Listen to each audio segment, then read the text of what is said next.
Good morning class 12th। आज हम accounts का चैप्टर नंबर 7 पढ़ रहे हैं, that is issue of share. ठीक है। लास्ट ईयर 12th वालों, आपको मैंने 11th में अकाउंट बीएस में कंपनी के बारे में पढ़ाया था और शेयर्स क्या होते हैं, शेयर्स कितने प्रकार के होते हैं, इस और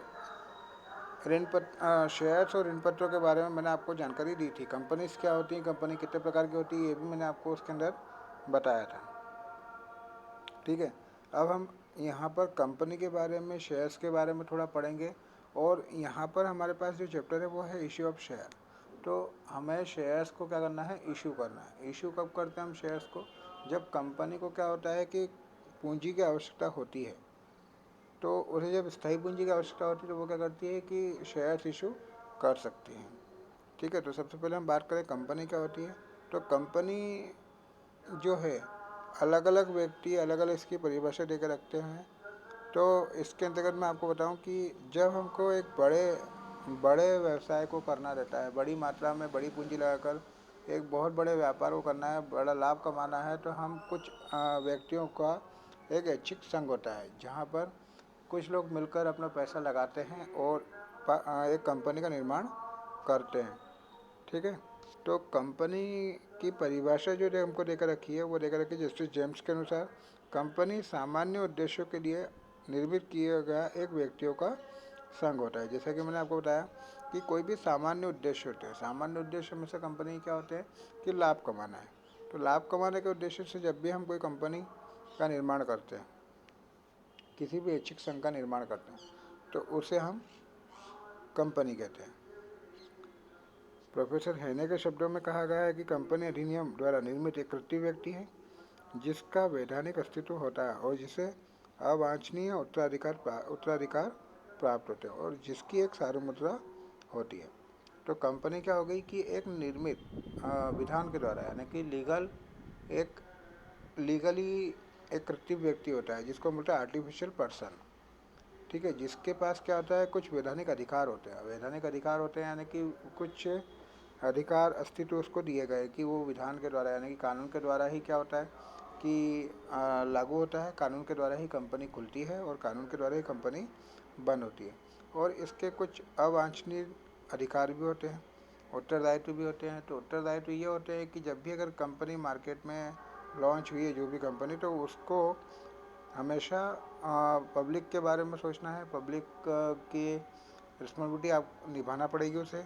उसके बाद इसकी एक सार्व मुद्रा होती है। सार्व मुद्रा मतलब इसकी एक सील होती है, जो अगर किसी भी डॉक्यूमेंट पे अगर वो अपनी सील लगा देती है तो उस काम को करने के लिए कंपनी बाध्य हो जाती है।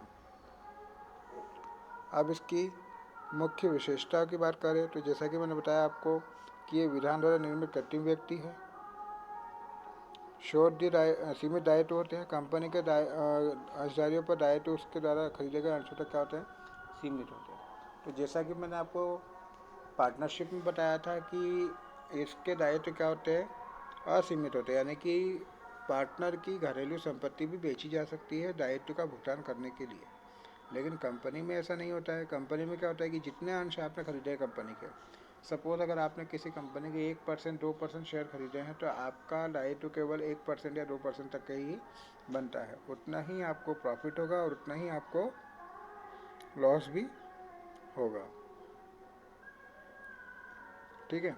उसके बाद नेक्स्ट पॉइंट है अंशधारियों से पृथक अस्तित्व। कंपनी का स्वयं का वैधानिक अस्तित्व होता है जिसके कारण कंपनी अपने सदस्यों से अलग होती है। तो यहाँ पर क्या होता है कि इसका एक वैधानिक अस्तित्व है कंपनी का, तो वो हमेशा अपने अंशधारियों से अलग होती है, अपने सदस्यों से बिल्कुल अलग होती है। शाश्वत या स्थायी अस्तित्व होता है। तो कंपनी का जीवन स्थायी प्रकृति का होता है, मतलब कि यहाँ के सदस्य चाहे वो मर जाए या उनका हस्तांतरण हो जाए, अंश कोई भी खरीद ले, कोई भी बेच दे, सदस्य चाहे दिवालिया हो जाए, पर कंपनी के जीवन पर किसी प्रकार का कोई भी प्रभाव नहीं पड़ता है। प्रतिनिधि व्यवस्था, कंपनी का प्रबंध प्रतिनिधि प्रणाली से होता है।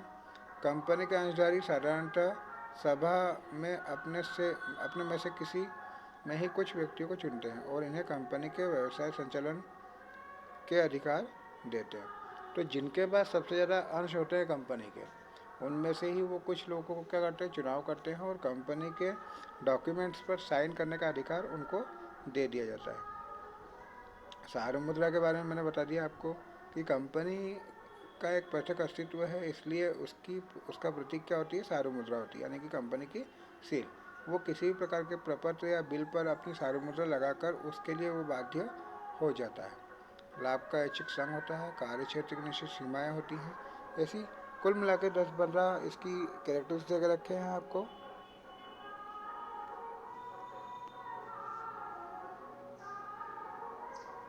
अब उसके बाद हम बात करते हैं कंपनी के प्रकार पर। जैसा कि मैंने आपको 11 क्लास में कंपनी के कई प्रकार बताए थे, 5 प्रकार लगभग बताए थे। तो यहाँ पर आपके पास 3 प्रकार है, दायित्व के आधार पर, सदस्यों के संख्या के आधार पर और आकार के आधार पर। तो हम यहाँ पर बात करेंगे सदस्यों की संख्या के आधार पर भी, बाकी से हमें कोई मतलब नहीं है वैसे। और इस चैप्टर में हम जितनी भी बात करेंगे वो हम बात करेंगे सीधे सार्वजनिक कंपनी की, कि सार्वजनिक कंपनी क्या होती है, इसके शेयर्स बिकते हैं तो वो कैसे बिकते हैं, सारी चीज़ें हम इसके बारे में डिस्कस करेंगे यहाँ पर।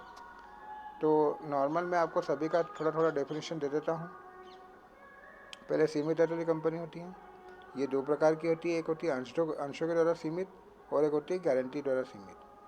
तो इन कंपनियों के प्रत्येक का अंशधारी का दायित्व पार्षद सीमा नियम के अनुसार उस राशि तक सीमित होता है जो उसके द्वारा खरीदे गए अंश होते हैं, ठीक है। और गारंटी के द्वारा क्या होता है कि अगर कोई व्यक्ति इस बात की गारंटी ले कि कंपनी का अगर कोई भी नुकसान होता है तो क्या होता है कि यदि कंपनी का समापन उसकी सदस्यता के समय या उसके सदस्यता छोड़ने के 1 वर्ष के अंदर होता है तो वो एक कंपनी के ऋणों का एक निश्चित रकम तक भुगतान करने के लिए सहमत हो जाता है। एक होता है असीमित दायित्व।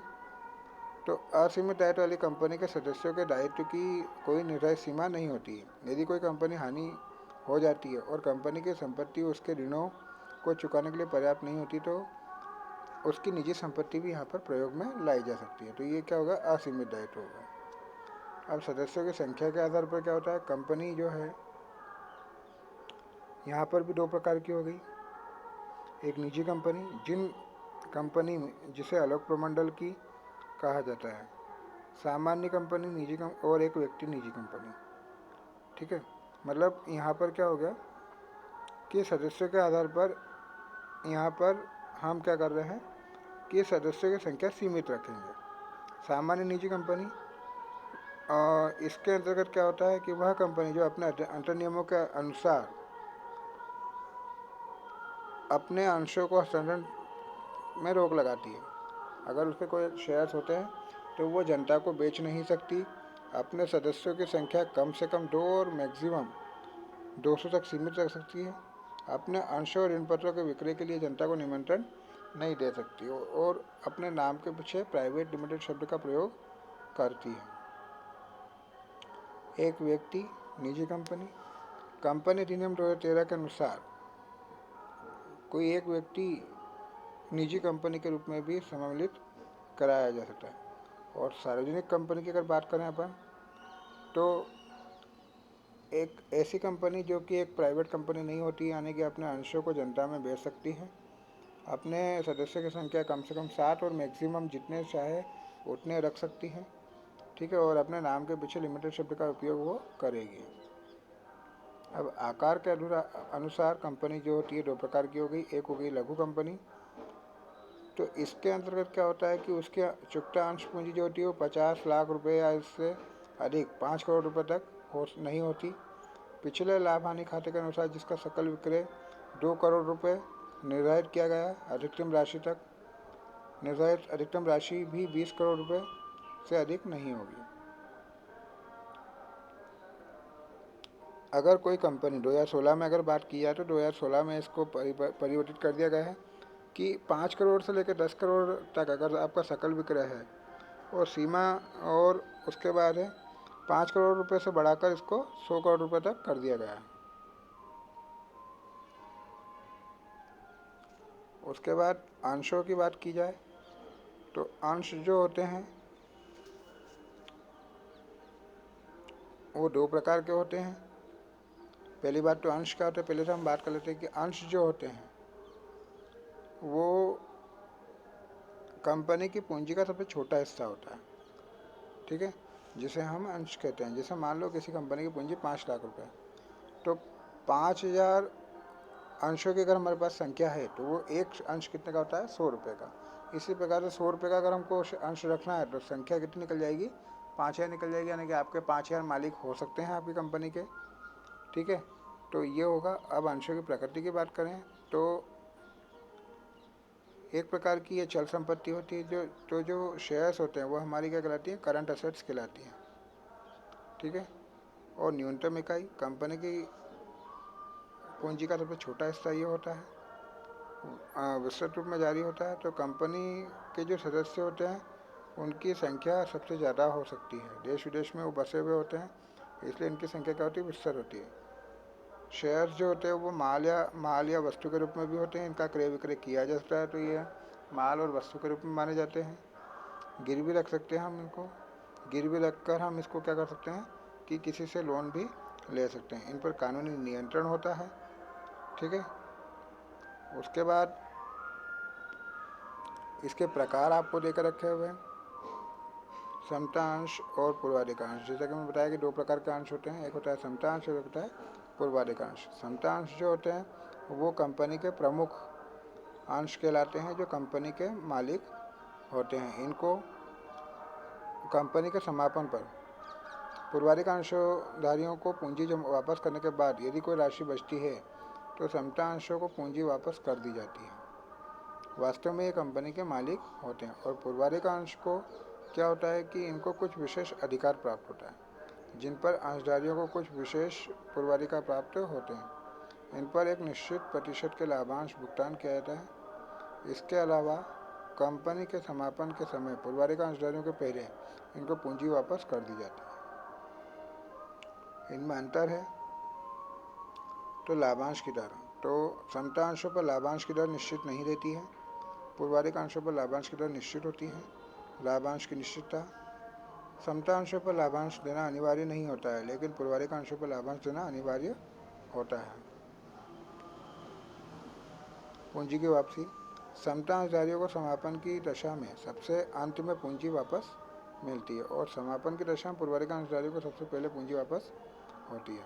शोधन, कंपनी के जीवन काल में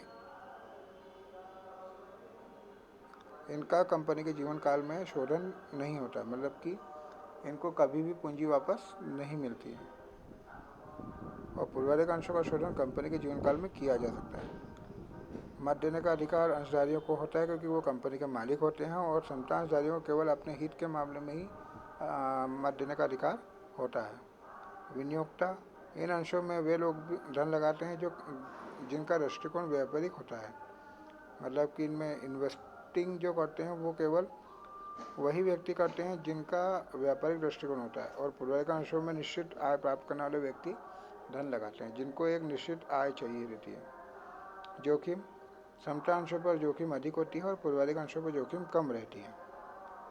तो समता अंशधारियों को कंपनी के सभी संचय और कोषों पर अधिकार होता है और सामान्यतः इनका कोषों पर कोई भी अधिकार नहीं रहता है। अब इसमें कंपनी के दो मुख्य प्रलेख होते हैं, 3 प्रलेख होते हैं, आपको पता ही है। एक होता है पार्षद सीमा नियम, पार्षद अंतर नियम और प्रविवरण। ये सारी चीज़ें मैंने आपको जो है 11th में समझाई थी कि इसमें मेन चीज़ है प्रविवरण। प्रविवरण जो होता है वो कंपनी का क्या होता है, एक प्रकार का निमंत्रण पत्र होता है जिसमें कंपनी के अंश खरीदने, बेचने और उसको नियंत्रित करने के सारे नियम यहाँ पर लिखे हुए रहते हैं। कंपनी का अधिकार, कर्तव्य, दायित्व यहाँ पर लिखे हुए रहते हैं। तो ये सारी चीज़ें यहाँ पर होती हैं। एक होता है न्यूनतम अभिदान, क्या होता है, मिनिमम सब्सक्रिप्शन जिसको हम बोलते हैं। तो अपने शब्द में अगर हम बात करें तो न्यूनतम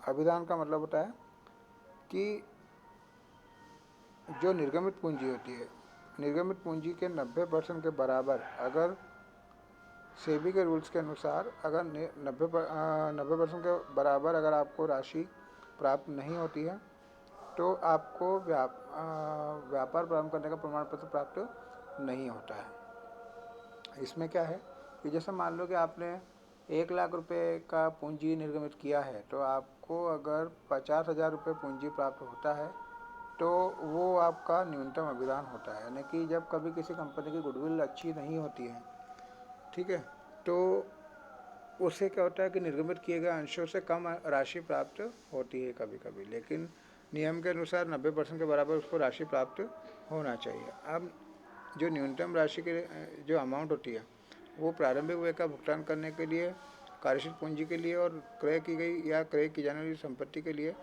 या संपत्ति खरीदने तथा अथवा प्रारंभिक व्यय का भुगतान के लिए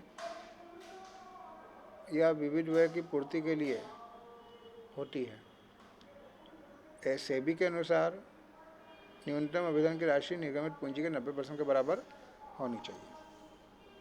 तो ये मैंने आपको आज थोड़ा सा पाठ पढ़ाया है कंपनी का।